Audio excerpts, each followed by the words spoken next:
evening.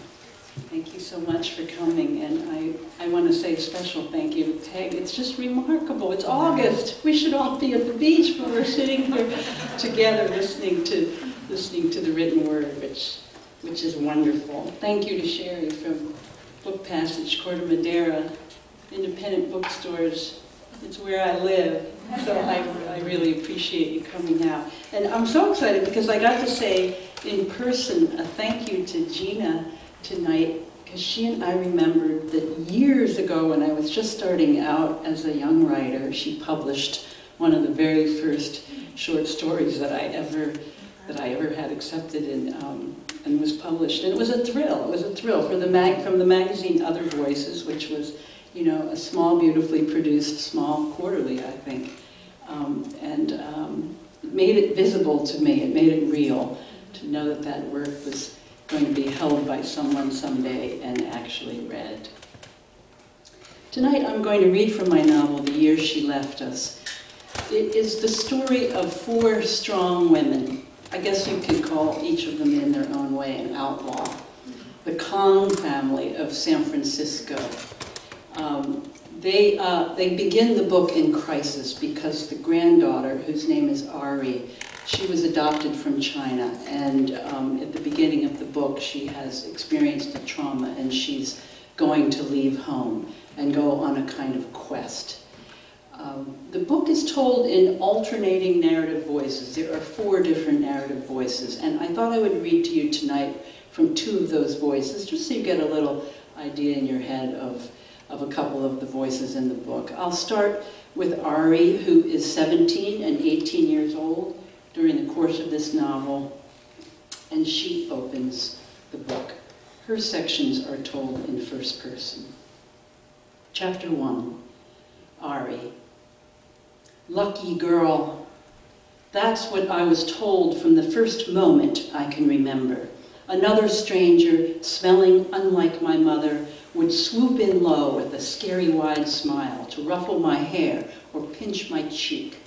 I would shrink and scamper, hide my face in my mother's knees, hear them laughing at my baby's shyness. Later, I stared, black-eyed and baleful. I hated to be reminded.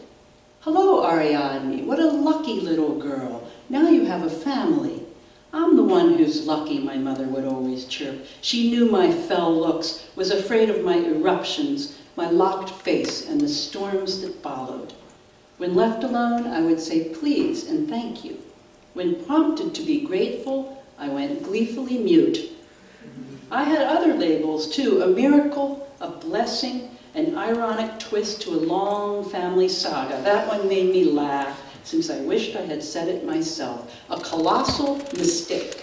That's what Gran called me, until the mistake had arrived and couldn't be gotten rid of. Some people bundled me with all the others, for there are thousands of girls like me, like us, who were carried away to the richer nations and raised into families gobsmacked with love, swollen with good intentions, the lost daughters of China. The unwanted, the inconvenient, the unhappy outcome of the one-child policy. Rescued is how my mother, Charlie, sometimes put it. I have a better word. Salvaged. She's hardly worth noticing, that lucky little girl. Most people think they already know her, since she can be found all over America, growing up in cities and towns and suburbs, from the most ordinary places to the unlikeliest of locales. They spot her at the mall, or stroll by her white mother and father, on the swings at their playground, and in their child's classroom. She's smaller than her playmates, with hair as shiny as a beetle's back. One quick look at her sends their minds to swift conclusion. Asian kid, white parents, must be adopted, probably from China. There are so many of us now that the sight of a mismatched family is as ho-hum as baby's breath tucked into a clump of roses. Cute kid is what they're thinking. Well-behaved, early reader. They wouldn't be wrong for a lot of the girls they see. My wackadoodle group was full of that kind of charmer, the unfussy baby, the adorable child, the soccer midfielder who played the flute and loved her golden retriever. A well-adjusted girl, despite the bleak beginning, a lucky girl with a brief, predictable story. That wasn't me. I fixed my sights on that bleak beginning and ran straight toward it, while the rest of them scrambled away. My story was mine to demand, holes and gaps and secrets and silences and all. Some of it was told to me, some I lived or guessed at. I'm writing it down for all the mothers who wave at us in the grocery store and jangle their car keys and try to get us to smile. For the fathers who glance our way and think, that's what we would have done if we hadn't been able to finally get pregnant. But most of all, I'm talking straight to you, the dropped-off daughters, the loose change children, the thousands upon thousands whose lives branched when we were ours new. Though we're older now, the oldest of us have grown from babies to girls to women. We can't shake that feeling of what if and I might have been. My story is as much yours as it is mine, full of the unanswerable questions that invade and claim us, turning us inward until we lose ourselves completely. It's an act of self-preservation, writing down what scraps I know. I'm trying to skirt boggy disaster, the swamp that surrounds us, the dark water that refuses us a clear look at the bottom. I have no idea whether my words will save me, whether in the telling I can flail my way out. I know only that I'm very tired and ought to stop and rest. Like the traveler who swaps a tale in exchange for a hunk of bread and a warm place by the fire, I sink to the ground and begin. I'll leave for you the crucial question. Must I be grateful? Is that your idea of luck? So that's Ariane, our protagonist. There are three other women in the book. There's her mother, Charlotte, whose nickname is Charlie, her aunt, Leslie, who's Charlie's older sister, and their mother, Ari's grandmother, who's called Gran in the book. Gran's sections are narrated in first person, but Charlie and Les, their sections are narrated in third person. And one of the things I wanted to do in the book, through the characters of Charlie and Leslie, was to look at the working lives of a couple of American women. I felt like in the American novel, we didn't often see the depiction of women in their working lives. Women are often mothers and daughters and wives and lovers, homewreckers often. You know, I would read books and I would think, where are the women who I know and admire? Where are those women who are trying to do so much, who are balancing the professional life, the working life, the job, with the domestic life? And so I gave Charlie and Les both very demanding jobs. And the novel looks at these two women, not just the private sphere of the family story, but it looks at them within the context of the kinds of pressures they face in their working lives. I thought I would just read a short section for you from Charlie's point of view, Ari's mother. This is not a section that deals with her professional life, but it's the beginning of the book, so I'll start here. Chapter 3, Charlie. Most days, she couldn't believe her luck.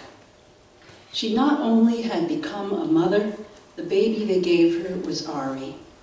As light as a teacup, with a big cartoon smile, she was born to be gazed at and sung to and carried.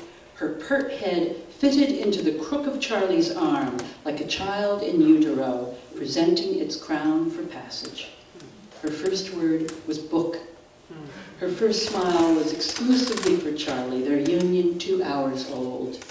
She had a grip so strong it felt like desperation, though the chuckle she emitted whenever she grabbed for Charlie's finger gave Charlie a shot of pure joy. More than once, Charlie and her sister Les caught each other doing very uncommon-like things, babbling or kissing the air or crooning, blowing raspberries on Ari's belly, which produced gusting laughter. Charlie and Les would laugh with her. Who knew it would be so much fun? Gran flew up from Los Angeles, intending just to take a quick look and a one-day trip became a 5-day festival, celebrated with extravagant meals, a monogram blanket, embroidered shoes, additional instructions. She allowed as to the child's apparent good health and noted the possibility that the baby came from parents of aptitude, if not education, pointing out Ari's alertness and how her expression brightened at the sound of her grandmother's voice. "She follows me with her eyes," Gran said over and over, and Charlie and Les joked between them that Ari had already figured out that one should, at all times, know exactly where Gran stood. "She looks just like you," people often told Charlie. A Chinese person never said that, but lots of others did. In fact, mother and daughter didn't look much alike. Ari had short legs, Charlie long ones. Ari's nose was a rounded bump. Charlie's, for a Chinese, was Roman. Her baby's hair was silky, while Charlie's sprung to unwelcome, crackling life whenever she hastily brushed it. Gran had scrutinized Ari, wondering aloud if she came from one of the ethnic minority populations scattered over the poor rural areas. No, she decided. Ari was Han Chinese. They would never know for sure, of course, but she had classical features, a delicate face, a smooth brow, a neck of the proper proportion. "She's perfect," Charlie replied, dabbing milk from her daughter's chin. She felt she had the right to boast, since the credit was in no way hers. It gave her comfort to know that when Ari was old enough to speak for herself, it would be for Ari to decide whether to tell people she was adopted. Nobody would know unless Ari told them. She's fortunate, Charlie thought. She has that clear advantage. Once in a while, worry crept in. Adoption was such a complicated matter. The road would have bumps, but they would travel it together. She calmed her worries by marking her small achievements: a home haircut, a treated fever, a first swing on the playground with Ari clasped in her lap. "Remember this moment," she said to herself, meaning savor the happiness, though her instinct also took it as a kind of warning. She had noticed with unease that Ari's own happiness was sometimes arrested by a puzzling stillness. In the middle of a string of syllables, or a warm bottle, or an urgent five-fingered wave, Ari would stop and aim a hard look at something Charlie couldn't see. In those moments, Charlie imagined another woman standing just behind her shoulder, looking down at the baby, half in guilt, half in rapture. The way Ari stared made Charlie think she was listening, and Charlie would make herself be quiet too, so that her daughter could hear whatever it was she strained for. At other times, Ari would give a sharp cry of protest and throw her bottle or thrash her tender feet. And then Charlie would scoop her up and do her best to soothe her, getting a kick in the mouth if she wasn't careful, or a sharp little fist near the eye. The next morning, Ari would greet her with a dazzling smile, standing at the bars of her crib like a passenger at the rail of a gleaming ship, ready for grand adventure.